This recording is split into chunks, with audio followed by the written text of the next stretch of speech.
अस्सलाम वालेकुम दोस्तों। वर्ल्ड कप 2024 में पाकिस्तान की बदतरीन कारकर्दगी के बाद पाकिस्तानी क्रिकेट टीम में बड़े पैमाने पर ऑपरेशन की तैयारियां मुकम्मल। सिर्फ वर्ल्ड कप के मैचेस मुकम्मल होने का इंतजार। पाकिस्तान क्रिकेट टीम के कौन से 5-6 बड़े नाम अपना आखिरी मैच खेल चुके।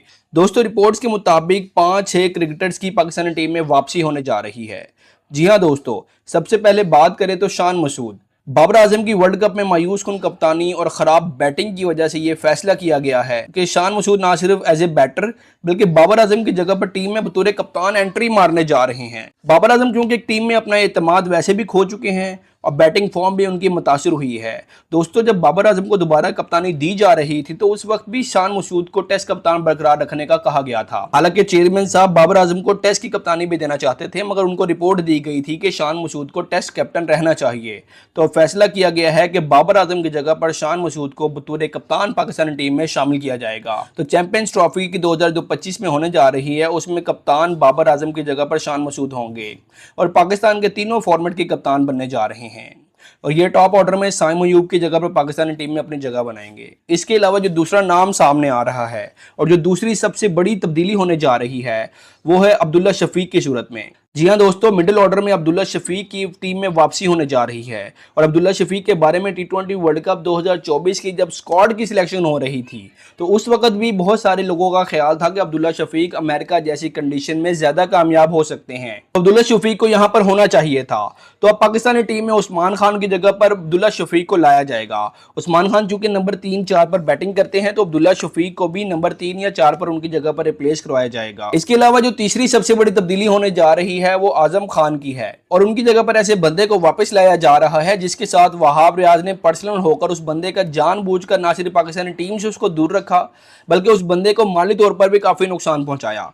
जी हाँ दोस्तों, मोहम्मद हारिस। आजम खान को जितने चांसेस मिलने थे वो मिल गए और वर्ल्ड कप से पहले भी आजम खान काफी मौका पा चुके, मगर एक दो मैचेस के अलावा वो कोई खास परफॉर्मेंस ना दे सके। इसलिए अब फैसला किया गया है कि आजम खान की जगह पर मोहम्मद हारिस को टीम में शामिल किया जाएगा और ये तब्दीली नंबर 5 पोजीशन पर की जाएगी। चौथी जो तब्दीली सुनने में आ रही है वो है चाचा इफ्तिखार की सूरत में। जी हाँ दोस्तों, इफ्तिखार पिछले 3 साल से पाकिस्तानी टीम के साथ हैं, मगर वो आज तक कोई भी मैच फिनिश नहीं कर पाए और ना ही कोई ऐसी खास इनिंग्स खेल पाए जिससे पाकिस्तान को फायदा हुआ हो।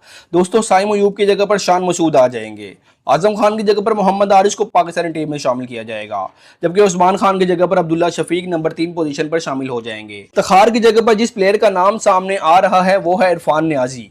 इरफान नियाजी अभी इंग्लैंड के दौरे में भी पाकिस्तानी टीम के साथ थे और न्यूजीलैंड सीरीज में भी साथ थे, लेकिन एक दो मैचेस के अलावा उनको चांस नहीं मिल सका। ये एक ज़बरदस्त फील्डर हैं और बहुत अच्छी फील्डिंग करते हैं, जबकि चाचा इफ्तिखार ना स्लिप में कैच पकड़ पाते हैं और ना ही अच्छी फील्डिंग करते हैं। इसलिए अब फैसला किया गया है कि इफ्तिखार की जगह पर इरफान नियाजी को पाकिस्तानी टीम में शामिल किया जाएगा। इसके अलावा अगर बात करें तो दोस्तों, रिपोर्ट्स के मुताबिक इमाद वसीम और मोहम्मद आमिर ये दोनों वर्ल्ड कप के बाद पाकिस्तानी टीम में नहीं रहेंगे, क्योंकि इन्होंने फैसला कर लिया है कि ये रिटायरमेंट लेकर सिर्फ फ्रेंचाइज लीग खेलेंगे। तो फास्ट बॉलिंग के अंदर पाकिस्तान मोहम्मद आमिर की जगह पर वसीम जूनियर की पाकिस्तानी टीम में वापसी करने जा रहा है, या फिर जमान खान को भी वापस लाया जा सकता है। ये दोनों पेसर्स में से आपको आगे जाकर मोहम्मद आमिर की जगह पर कोई एक टीम में शामिल नजर आएगा। और इमाद वसीम की जगह पर इब्रार अहमद पहले ही पाकिस्तानी टीम में मौजूद हैं। हालांकि उन्हें अभी तक काफी कम चांसेस मिले हैं, लेकिन वर्ल्ड कप के बाद वो पाकिस्तान के लिए खेलेंगे। इसके अलावा एक और तब्दीली जो मुतवक्का है वो है शादाब खान की सूरत में। Shadab Khan as a allrounder Pakistani team में मुकम्मल तौर पर नाकाम साबित हो रहे हैं, जबकि उसामा मीर जो है PSL में हाईएस्ट विकेट टेकर थे 2024 में, लेकिन फिर भी उन्हें टीम में शामिल नहीं किया गया। और अब फैसला किया गया है कि शादाब खान की जगह पर उसामा मीर को पाकिस्तानी टीम में शामिल किया जाएगा।